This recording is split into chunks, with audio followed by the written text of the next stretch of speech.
So now we're going to go over the basics of rock climbing equipment, what you'll need to get started. The first piece of equipment you'll probably get is arguably the most important piece of equipment, the rock climbing shoe. This is considered a beginner shoe. Ultimately, when you're trying on shoes, you have to try multiple pairs to see which feels best for you. Different makes fit different foot types. But here's a beginner shoe, so it's a pretty flat shoe, and it has a really symmetrical toe box. This gives you all-day comfort and use to start out in gym climbing.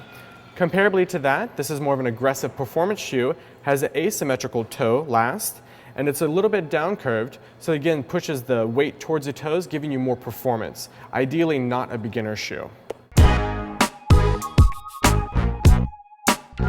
All right, and next we're going to talk about a harness, which is basically a chair that you carry with you as you climb up the wall, and this is what you sit in when you get lowered down back to the ground.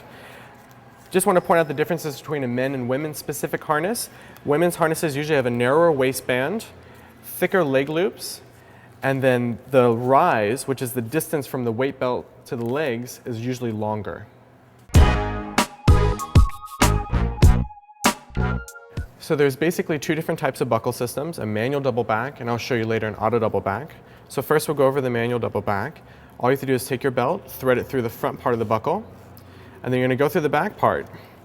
So what this is going to do, this is going to effectively lock the size in place, but it doesn't close the harness. So if you look at the buckle system, there's kind of like a metal O for open, meaning you can see all four sides of the buckle. To lock the harness, you're going to do a technique called double backing. You take your belt, you go right over top, and you go back through the front and pull it tight.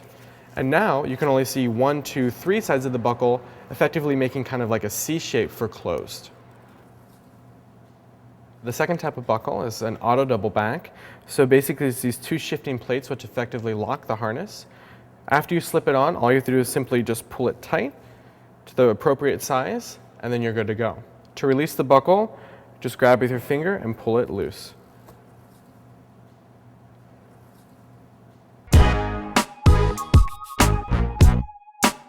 The next piece of equipment you'll probably want to acquire is a locking carabiner. Basically, this is a quick connection point for your belay device when you're holding the rope for somebody. There's two basic types, a screw gate and an auto lock. The screw gate, you simply rotate till it shuts, and the only way you should ever check a carabiner is actually physically try to open it. That tells you that it's locked. Rotate it the other direction to open. An auto locking belay device, the way you open this is just simply rotate and then push open. To lock, just simply let go. Should rotate back in place, but you should still check it by physically squeezing the gate. The last piece of equipment you'll want to get is a belay device. There's two types of common belay devices, a manual belay device and then an auto locking belay device. And we'll go over these a little bit more in depth when we go over the belaying a climber.